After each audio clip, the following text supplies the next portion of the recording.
Hi, I'm Smokin Jo, and you're listening to the House Culture Podcast. House Culture.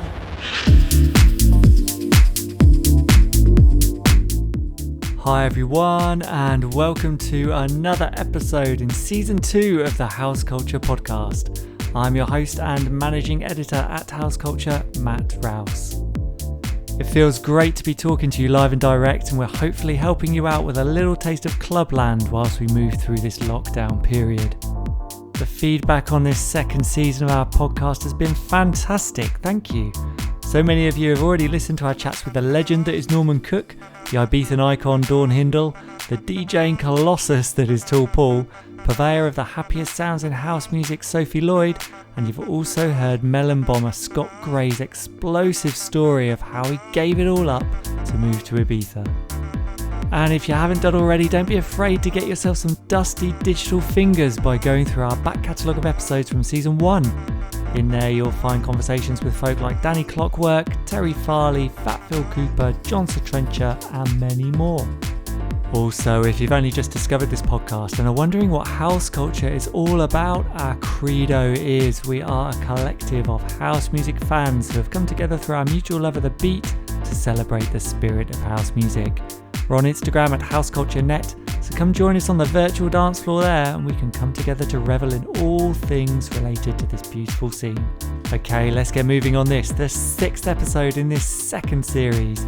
In this one we talk to a DJ who has been on the scene since the early days and shockingly still remains to this day the only female to top DJ Magazine's Top 100 DJs poll. It's of course Smokin Jo. You'll hear what initially galvanised her to become a DJ in the first place.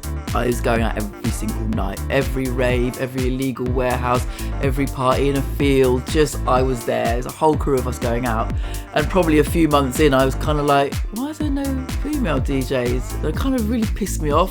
What her Ibiza debut was like. So he said, just come to Ibiza. I hadn't really heard much about it. And he said, I'm working at Space. I can get you a gig. I'm like, oh, cool. And they did this awful flyer. It's like, Smokin Jo at Space. And I'd never been anywhere like it. Her ideal set length. A good 5 hours is probably nice because then you're really DJing then. Because anyone can kind of rock up and just sort of like do it's 2 hours. You know pretty much what you work. But you've got to do anything more than that. Then you've got to really think about things.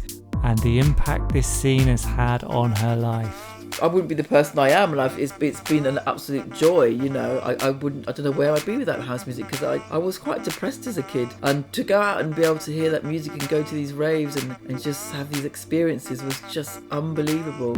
Before we get started, as has been the case with the last few episodes, this chat was recorded in late 2019 before anyone had heard of coronavirus, so some of the dates mentioned here might not be happening, so please check online if you hear of anything you like the sound of. Now the disclaimer's out of the way, let's crack on with the interview. I hope you enjoy it. This is Smokin Jo. House Culture. Hi Jo. Hey, yeah. Thanks for inviting us into your home for the House Culture Podcast. My pleasure. It's really appreciated. We love seeing behind the scenes in a room surrounded by vinyl, I see, which is great. So you've been on the house music scene since the early days and remain to this very day the only female to top the DJ Mag Top 100 DJs of the Year poll, which you did in 1992. Yep. But before we come on to that, we want to rewind to kind of the beginning and try and understand, where did you first find your passion for dance music? Well, I was a bit of a raver. I mean, I was partying from about 13 years old. Because I used to be quite naughty. I used to sneak out at night. My mum was at work. She was a night nurse.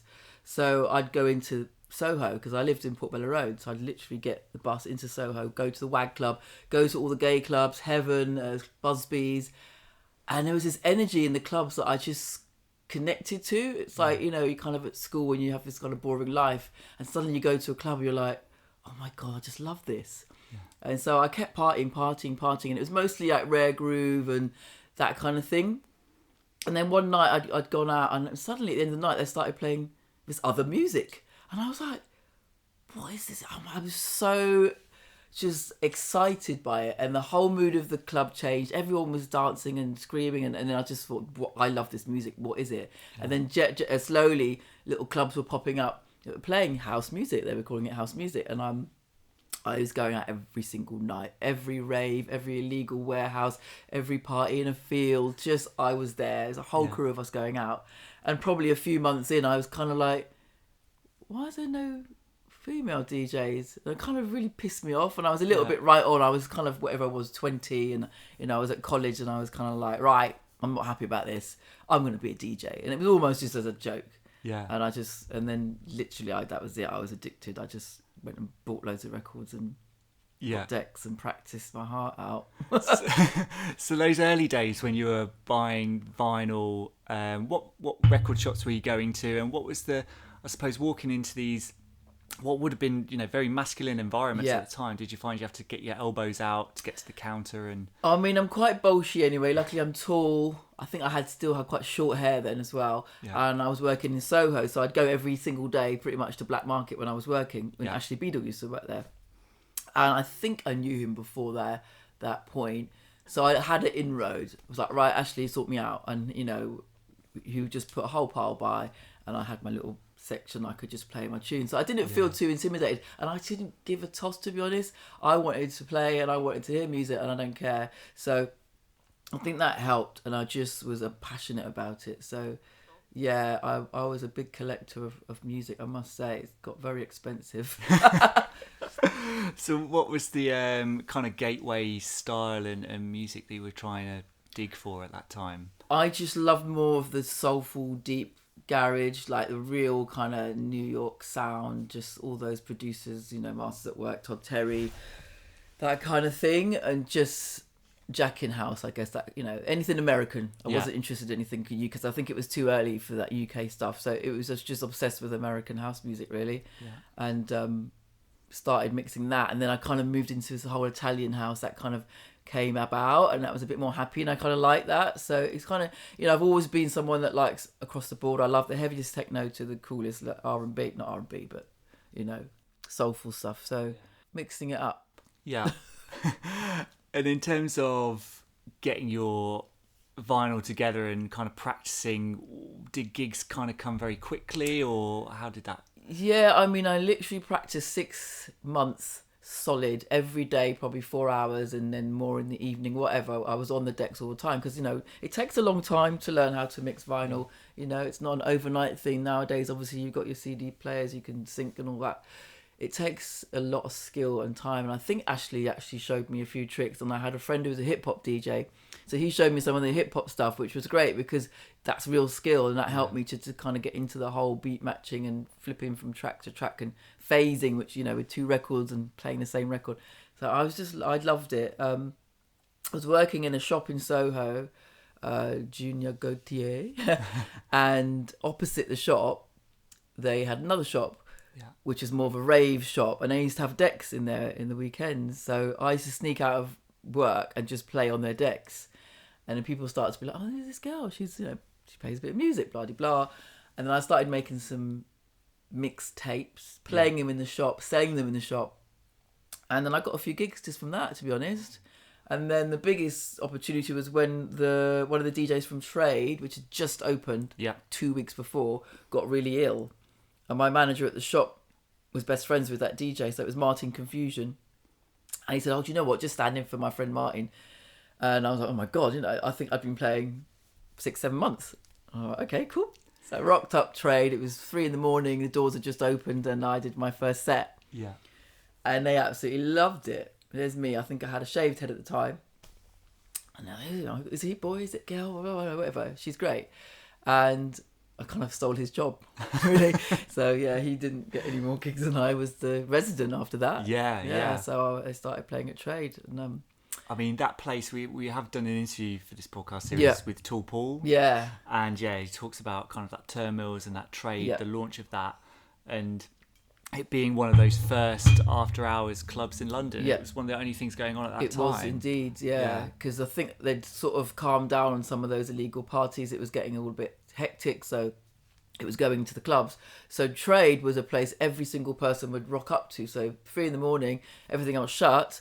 You get everyone from all walks of life coming, and loads of promoters were coming after their gigs. So promoters were hearing me, other, clubbers were hearing me. So I got a lot of exposure very, very quickly. Yeah. And gigs just came very quickly. An agent came in probably after about 8 months. I got an agent, and it really, really happened quickly. So I was lucky. Yeah, it's right place, right time. Yeah, kind of. And again, because I was playing across the board, I was able to play at the kind of hardcore rave things like, what was it? It was called rave or rage.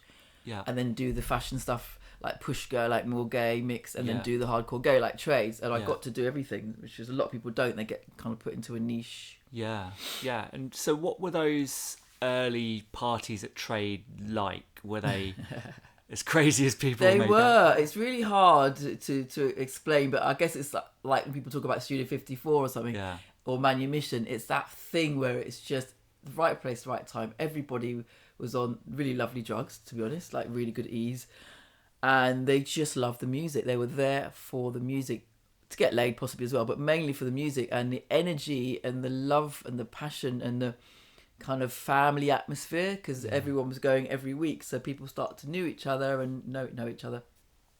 So it was a culmination of all these different aspects, and the DJs, the other DJs at Trade were amazing. You have Malcolm Duffy, like proper hard sort of Jack in house, Daz sound, techno, Trevor Rockcliffe techno, then Paul at the end, So all the DJs were just really, really good at their stuff, and I think that's what made this such a special place. Yeah, and it kind of opened, like you said, at around about, was it 3 a.m? I think it was 3, and then go on till sometimes 9, sometimes 1 o'clock in the afternoon. Yeah, it's incredible. And going from there, like you're saying, you getting lots of exposure, playing at different places, playing all kinds of different styles. Yeah. At that point, was there anything that kind of stood out for you? This is kind of my niche, or were you just like, okay, I'm happy to? I was just in a bubble. I didn't even realise I was a DJ as such. I was like, well, I'm just playing records. I'm loving this. This is great. Okay, I'm getting a gig. Yeah, I'll do it. And I wasn't getting much money really. Yeah. And then suddenly I was travelling and having to go up north. And some nights I'd do 4 gigs, maybe even 5. I'd start right at the top of the country, like in Hull or Grimsby. Yeah. I'd have a driver just take me down to Leeds, and then go down to Birmingham, and go down to, I work my way down and end up at Trade, hanging by a very thin thread. So, and then I got the DJ of the Year award. Yeah. Which obviously that, the exposure I got from that, and then I got some foreign gigs, and then I got taken to Ibiza, and it just all seemed to slot into place, and I didn't even realise what was going on, to be honest. I mean, before we kind of come on to those bits, like the DJ awards specifically, I mean, that award, I think there'd only been one previous. There was only it's the second year running. Yeah. And I remember it was a really close call, they told me, between Judge Jules, Carl Cox and me. Yeah. And I think they kind of pushed for me, because it was like, well, geez, who's this woman? She's come from nowhere. And I remember going up to get my award, and I could hear someone in the back going, who's that? Because I was so new, you know? Yeah.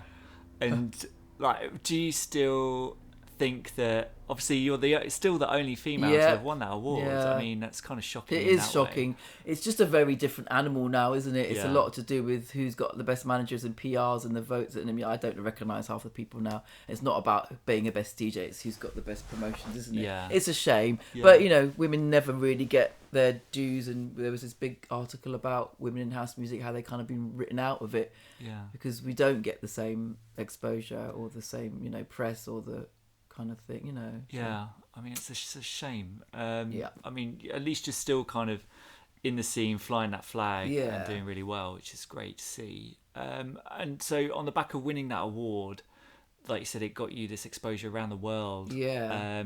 Tell us about the Space Terrace and Ibiza, your experiences there. How did that first come about and start? Well, I knew one of my friends at Trade, a Spanish guy. He I don't think he was from Ibiza, but he used to work there every summer. So he said, just come to Ibiza. I hadn't really heard much about it. And he said, I'm working at Space. I can get you a gig. I'm like, oh, cool. And they did this awful flyer. I've got it somewhere. Really like hand drawn. And it's like, Smokin Jo at Space. And I'd never been anywhere like it. It was absolutely fantastic. So had you been to Ibiza before? No, it was my first time. Yeah. So I rocked up. DJ'd at Space, I think I DJ'd at Paso and DJ'd at Coup all on the first trip because I knew people, but he took me everywhere, and it was just nice to see a bit like Trey, gay, straight, bohemian, all different colours, everyone together and really happy. No attitude, wear what you want, and the idea that you could get up in the morning or actually stay out and go out in the morning at 8 in the morning and be in this outdoor club and the sun's shining, and it was very openly, drug taking, and it was like, okay, I like this. So I fell in love with Ibiza straight away. It's got an energy to it. A lot of people speak about that, and I'm very kind of in touch with my spiritual side. So I was kind of like, I want to live here, like even after the first week. Yeah. So I just started going back every year. Yeah. And ended up living there after 2000. I think I moved there. Oh, no way. Yeah. Whereabouts did you live? I was living in San Jose and in Jesus. Yeah.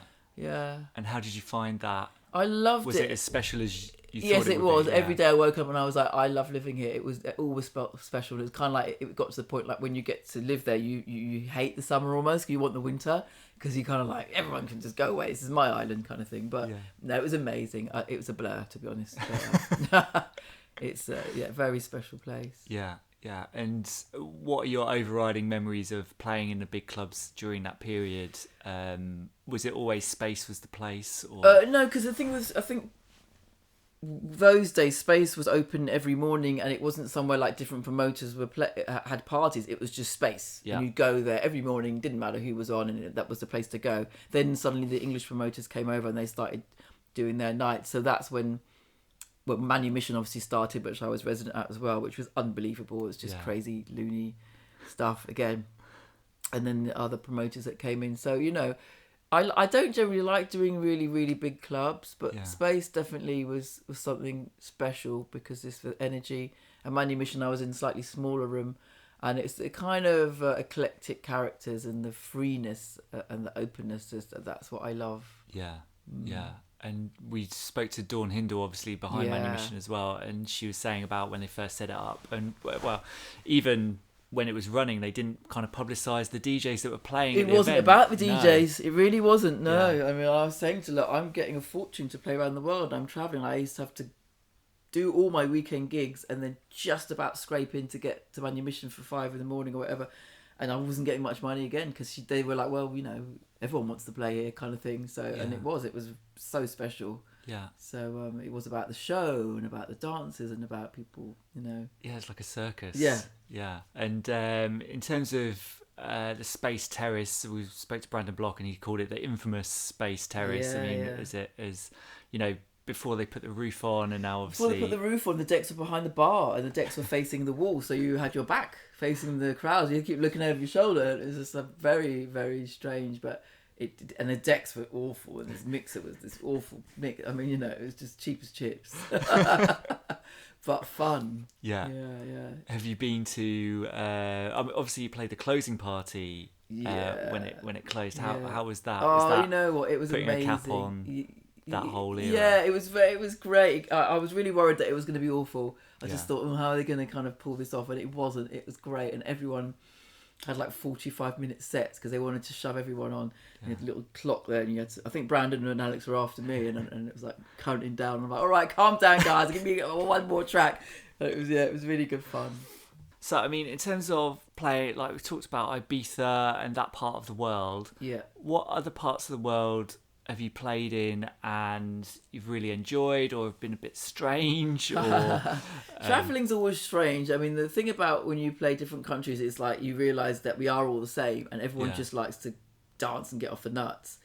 But there is a different energy. Like I don't enjoy going to Eastern Europe. I think just because it's a very, when it was back then, a different energy, and being a person of colour, I would still stick out like a sore thumb, and it was quite hard for me to be in those environments. But again, people still like to party, but it was a much harder edged attitude. Whereas you go somewhere like Brazil, everyone's free and they're happy and it's crazy and it's lovely. Yeah. And somewhere like Tokyo, which I absolutely adore, they're just so passionate, but in a geeky way. So it's like they have every outfit, every hat, and that's their look, and they want, and it's fun traveling, and so I love Tokyo. I love playing in Italy a lot because they're just bonkers as well. And South America's great. Yeah. Yeah, I haven't really done America much. It's not somewhere I've kind of... It's funny because I love the music, but I've never really had that crazy... A few times with Danny Tenaglia, I played for him at his club in Vinyl. Yeah. And that was great.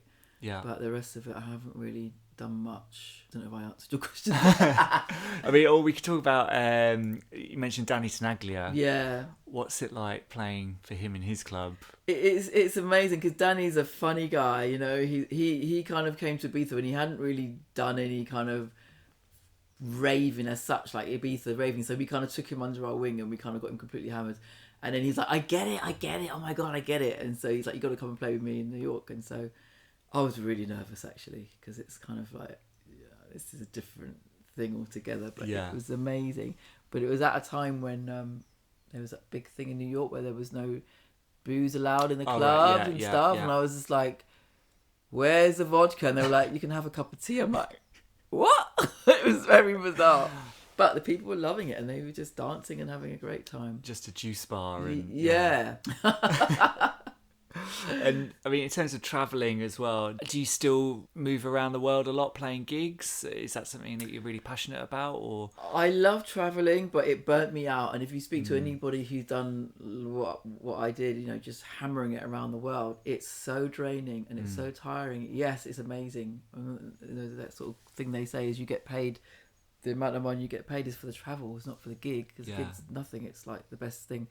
So I kind of slowed things down, and as you get older, you just can't do it as much. So I kind of pick and choose a bit more, and I'm more in London-based kind of stuff, or close by, not long haul. Yeah. Yeah, I went to Tokyo for one night. Once, well, I wasn't even there for a night. I arrived, DJ'd, and left. What? You arrived in Tokyo? Yeah. And it really wasn't healthy.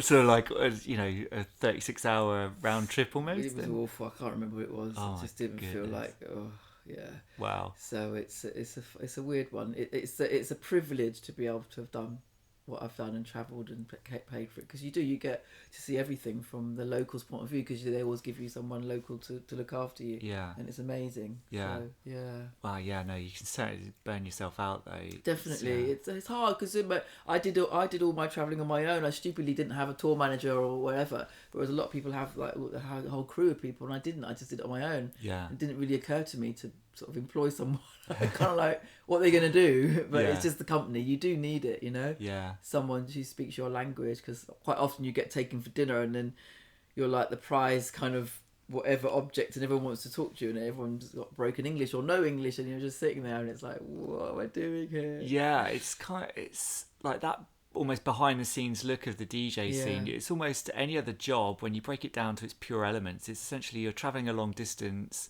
to work nights and kind of. It can be a lonely experience. A lot of the things we found with interview DJs, you do get that kind of vibe. It was the same with bands, rock stars. You know, you're in a big high when you're on that stage and you're playing. You've had the best gig of your life, and then you come off and you go back to your room and it's quiet and there's no one there, and you're on your own, and you haven't really got anyone to share it with. You can't bring your partner half the time because they're probably working.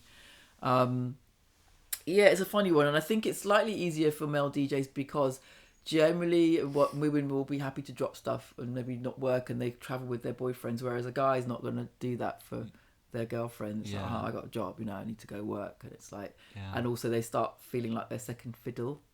You know, you're in a club and you're getting attention and people want to talk to you, and they kind of feel like, I don't like this. It's been very difficult, and I suppose if you speak to any other female DJ, they might sort of say that as well. Relationship. Well, it's a strain, isn't it? It'd be really tough to kind of maintain, because your evenings are kind of taken over, I suppose. Yeah, and you're surrounded by men.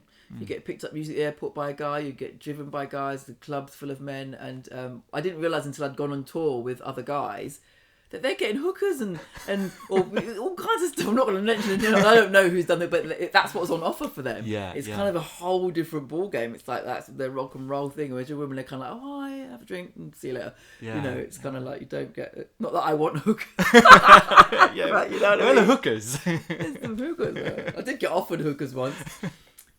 Stripped. Offered the 2 best lap dancers in Latvia. And amazing. I did very politely decline. Male or female? They were female. No way. Yeah. Oh well, thanks, but no. I mean, kind of about your career in. You mentioned you're working in Gaultier. Yeah. And you've had kind of a very lean towards kind of the fashion industry. I'm thinking of you. You've produced music for London Fashion Week. Yeah, I do the shows. Alexander McQueen, Julian McDonald, and you've played a lot of parties where when you've flown over to somewhere to play for Daniel Craig. Yeah. What's That was a kind good of gig. That side of I don't want to call it like celebrity side, but Yeah. that side of those parties, how does that differ from the kind of gigs full of punters and things, these parties that are... Yeah, I mean, it's a different thing, and I think that's where being versatile comes in handy, because you can't just rock up to one of these celebrity parties or something and just bang out a normal set you'd play in a club. Yeah. You know, people here might not have even had house music in their lives, so you've got Yeah. to have a varied selection and just approach it in a slightly different way and look good. You can't just be in a t-shirt and jeans and stuff like that. Yeah, the Daniel Craig one was amazing, just because I got taken to the set and everything of Casino Royale and stayed in the hotel that was in the film and staying next to him, and he's lovely, absolutely lovely man, and he just wanted to have a fab party for the wrap of the film, and I'm like, okay, I can do that. Any requests from James Bond? Or... No, I didn't have any, just let me get on with it. Amazing. What's the place in Mayfair?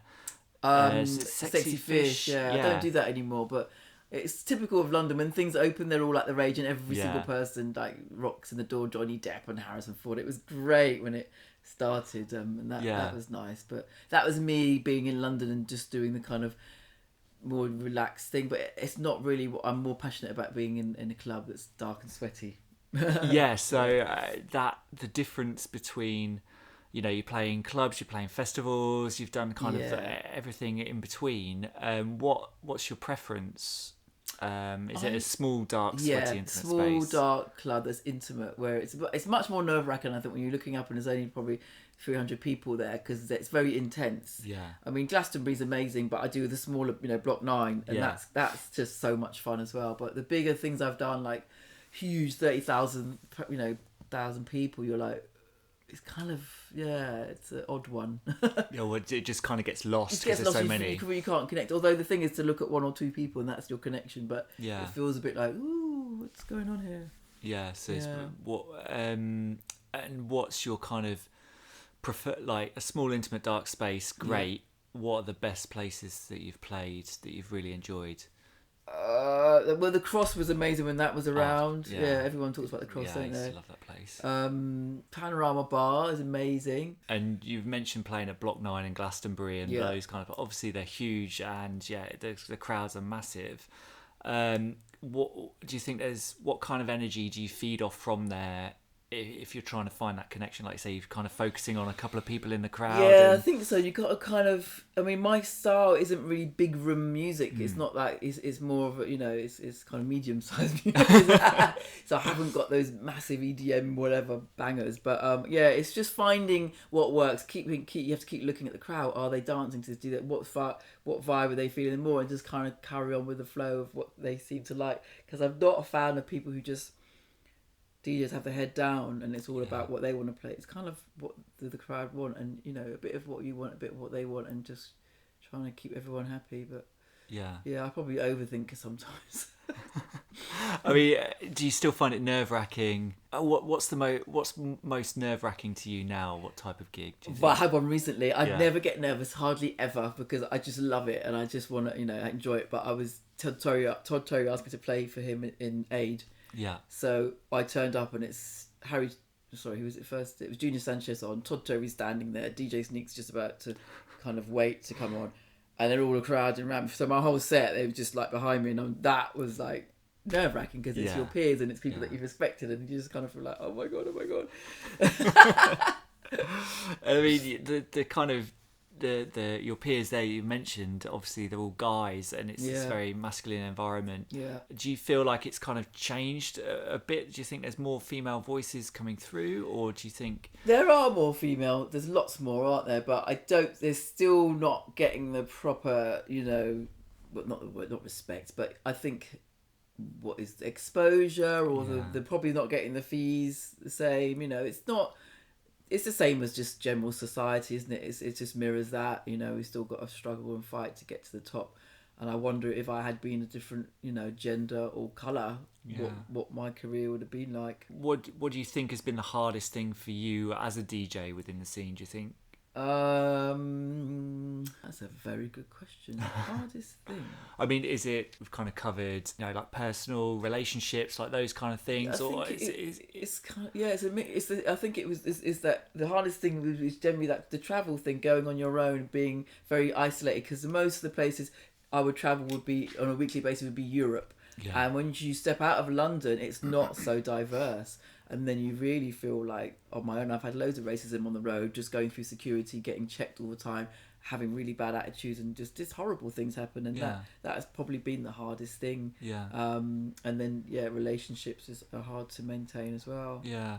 I mean, and do you feel that you've always been, if you look back to where you first started and where you are now, do you feel positive that you stay true to what you've always enjoyed, or do you feel like you've had to change your style here and there in places? Or I think I've pretty much stayed true, because I said I've always been into everything, and I might have at one point, I think I probably went more to one style because that was what was in fashion, and then now I'll draw back to something else because that seems to be more the way. But I kind of always stuck to what I do. I don't like to play 2-hour sets of one style of music. It always starts somewhere and ends somewhere else. So for me, I just like really good music.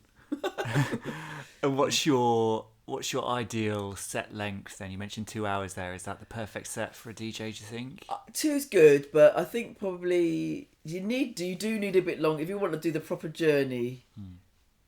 Then a good 5 hours is probably nice, because then you're really DJing then, because anyone can kind of rock up and just sort of like do it's 2 hours, pretty much what you work, but you've got to do anything more than that, then you've got to really think about things. But if I was going to do 5, I want to be able to go from whatever disco right over across to whatever to techno. And when was the last time you had the opportunity to play a 5-hour set? Well, I do them nearly every month, to be honest, but I do them in like Soho House kind of group or the Ned, but that's generally mostly disco and eclectic stuff. I can't really play across the board, but that's nice because I don't generally get to play that kind of stuff, so it's a nice change for me to sort of just bring it down a notch and just dig a bit deeper into my collection. And you mentioned disco, and there's a whole kind of scene now around kind of reviving like the edits thing. What are your feelings on that? Do you enjoy being able to give these tracks, give them to a new audience? I do. I love it. You know what, because a lot of film people don't realise these are old tracks, and a lot of the house music originally was, a lot of that's disco, isn't it? Disco loops and hip hop. So it's just reviving it again. It's great. I love it. And now I'm working with sort of Defected and Glitterbox and stuff. It's fantastic to have that happy up music again, because it kind of did go a little bit moody, didn't it, for a bit? A bit serious. We need a bit more fun. You've got to dress all in black and just play techno. It's bring that upliftingness back. And so in terms of where the scene is now, do you think it's in a strong place? Like you kind of mentioned there, it did go a bit moody at one point. Do you think it's on an upwards trajectory and more towards a happier place? I think so. I mean, from what I hear, EDM is kind of on the wane, and people in America are now mad about house music again. And it's funny because they forget that that's where it came from, and they're like, "What is this?" It's okay.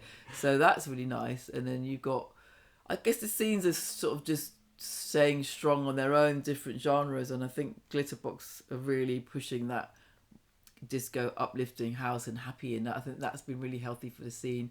And then you've still got people like DC10s doing their thing, so I think it's in a good place. It's always going to evolve and change a bit, and I think there's something for everyone, isn't there? It's good. So what are you happiest kind of playing? Is it disco? Is it original disco? Well, original disco is really hard to mix, isn't it? When you can't the live mix element.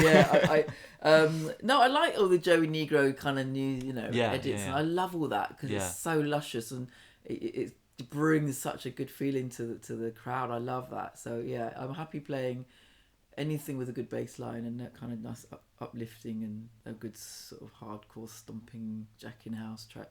Yeah, like that older stuff. Like now it's being revived as well. There's some of the production and like the lushness of it. Oh my god! Well, they spent a bit of money on a bit of an orchestra, haven't they? And yeah. that's what I would love to do. Yeah, you've got a live musician. Yeah. Like, yeah. You know, you've played all over the world, and like obviously London. We're in London now. We're in your home. You've lived in Ibiza. Yeah. Is this home now? Yeah, it is. I think I love Yeah. London. I mean, I absolutely love living in Ibiza, and I do think, oh god, why did I come back? There was kind of lots of different reasons, and I have, my heart is in Ibiza as well.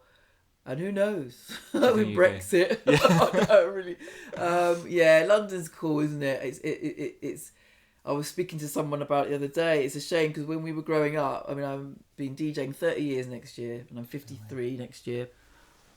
And we had hip hop, we had house, we had these, and punk, and you had all these things happening, and they just don't have that now. These young kids, and they didn't have the sort of, I don't know, whatever it is, the originality or the kind of get up and go to do these things. And I feel like I love that about London, that there was that option. I just hope that this new generation can kind of find their way and create something new. It's strange. It's like their culture is almost pop culture. Yeah, it's kind of mainstream. That's what everyone wants to be. They kind of want to fit in rather than, oh, actually, let's go and do something else. It's like, no, let's just be what everyone else is. Yeah, everything's so on demand. Like, if you want to research disco, for instance, you know, way back when you're buying vinyl, you had to like dig deep, read the sleeve notes, all of these things. Whereas now you just go on online. It's so easy. Bang, isn't it? instant so expertise. Easy. Yeah, but that's kind of good in a sense, like to have that at your fingertips. Yeah. But in terms of taking that deep dive. Yes. Yeah.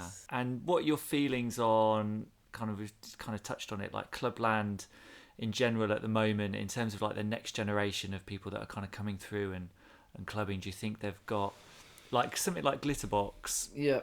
I've been to. It's great. However, there are younger people there who love it and are kind of surprised about the vibe and the lushness of the music. I find it's actually, I think it depends where you go.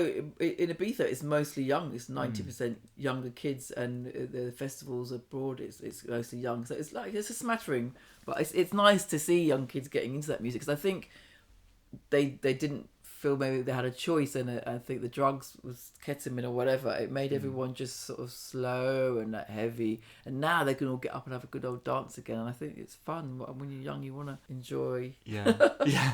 I think like having that next generation coming through. I was at Clockwork Orange at Fabric, and it's the first time I've been somewhere where I was walking in, down the staircase, and there was a young girl chasing someone down the stairs going, "Mum!" I was like, I don't think I've ever heard that in a club before. Well, this is it. I mean, I've been teaching people to DJ, and I get loads of children of old ravers that cause they're like, oh, you know what, my son, he wants to do it, and then the kid will come and play, and all his music is like old school music. Oh, no way. And he's like, oh, I just love it. So it's brilliant. It's really lovely. Yeah.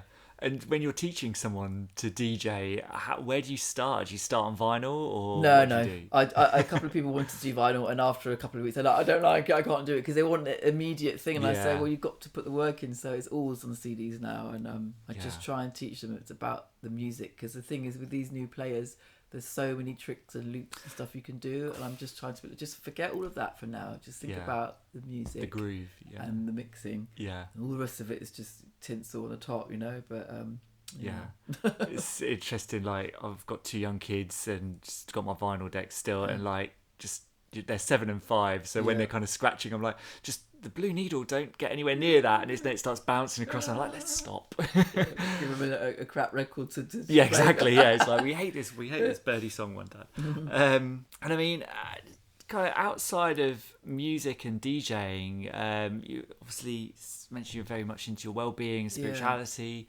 and you're a qualified yoga teacher, is that right? Yeah, I qualified 4 years ago now. Okay. Yeah. No, 5 years ago. I can't remember. Anyway. And is that something that's going to overtake DJing? No. I wanted to do something else, because nothing lasts forever, and I think I did go through a stage of thinking, oh, maybe I can't DJ anymore. I just don't know if I can do the late nights, and I don't drink as much, and I don't take drugs anymore, and it's kind of like, oh, is this going to be for me, sort of thing. So I thought, well, I'll try and do something else, because you never know.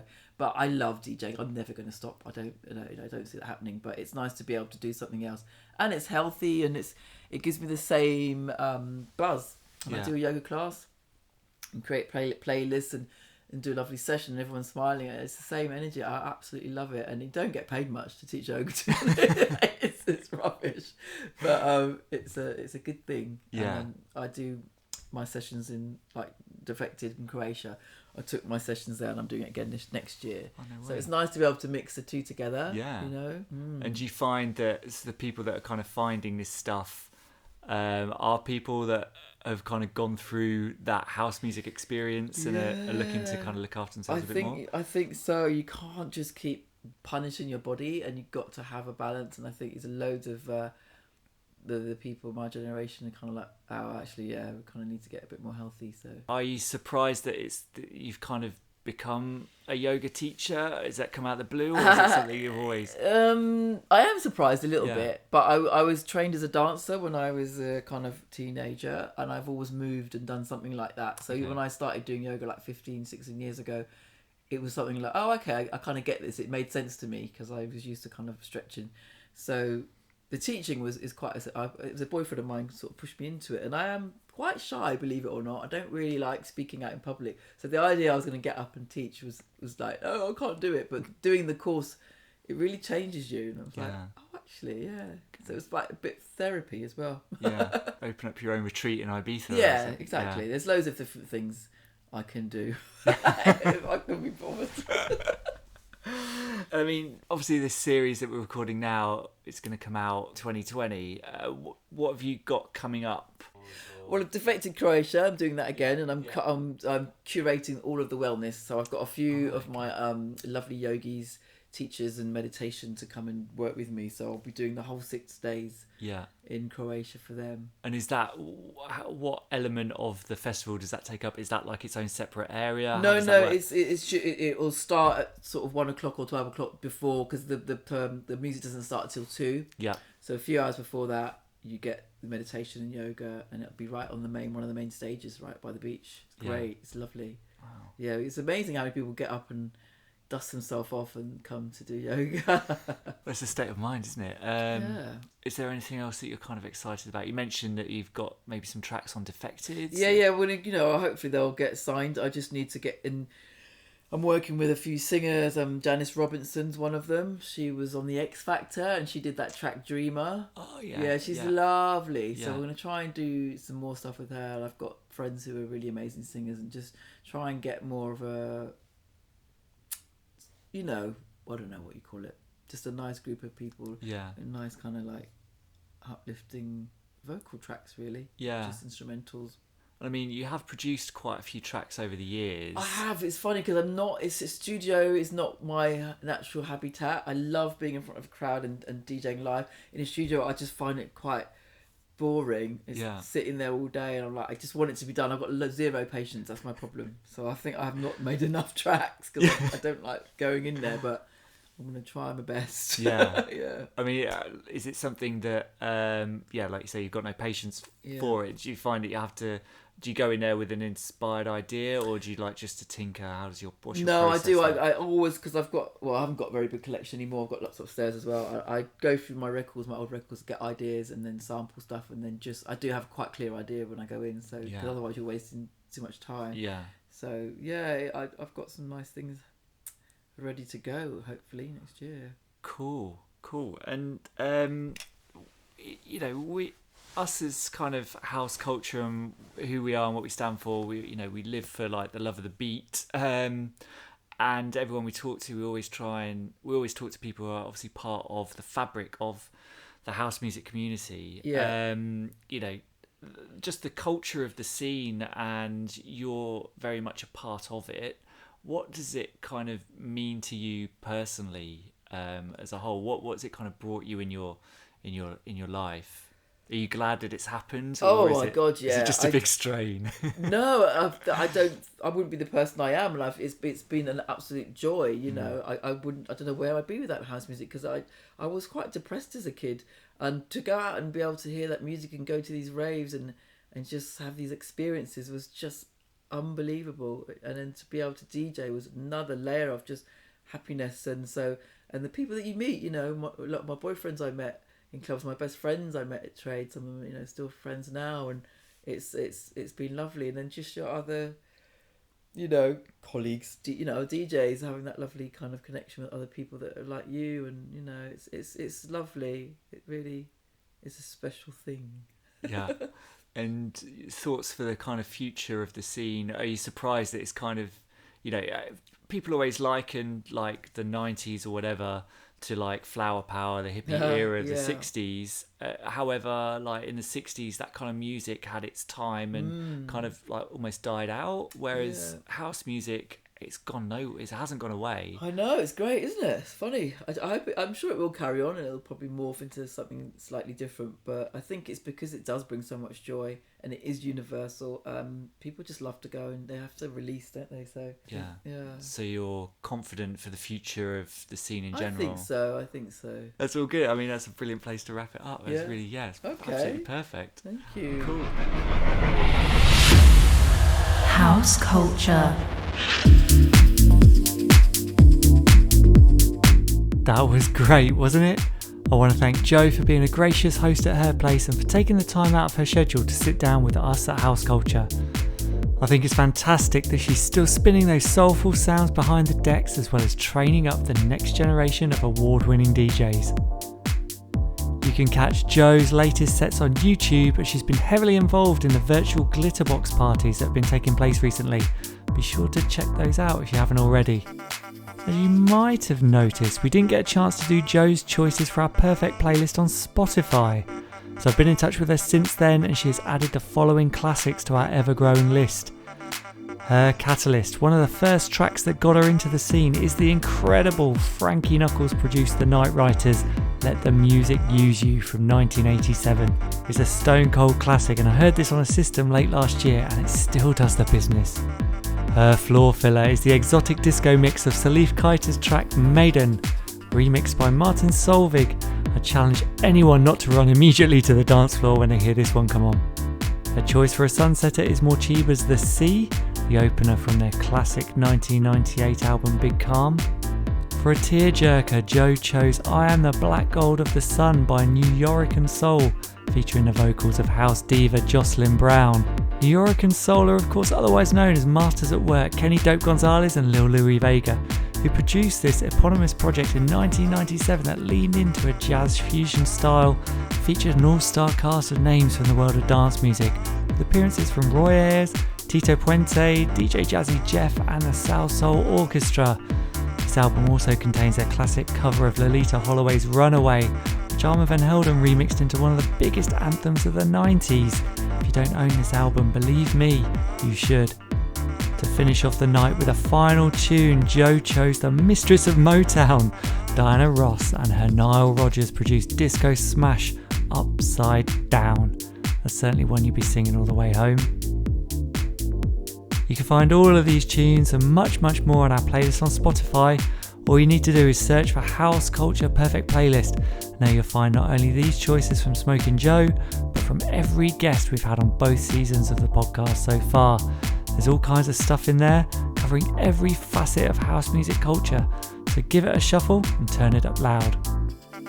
Once you're listening to that, please help support this podcast by loving, liking, tweeting, sharing and rating or reviewing us on Apple. Please, this last bit is really important. It actually does make a difference, so get in touch. We'd love to hear from you. And if you say something nice enough, we could give you a mention on a future episode. Which leads me to say good day to Alan Jeffrey, who got in touch from down under in Australia to tell us how he loved listening to Scott Gray's story of how he jacked in the 9 to 5 and never looked back. Thanks, Alan.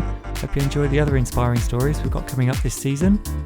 And if you don't want to miss hearing any of those, hit up our Instagram feed at HouseCultureNet or follow the hashtag TrueHouseCulture. Not only will you be fully informed about the podcast, you'll also get connected with other house music lovers the world over. And finally, if you want to get in touch with me, Matt Rouse, you can do it directly on Instagram at DJ Matt Rouse. Thanks for listening, stay safe, and see you next time. House culture.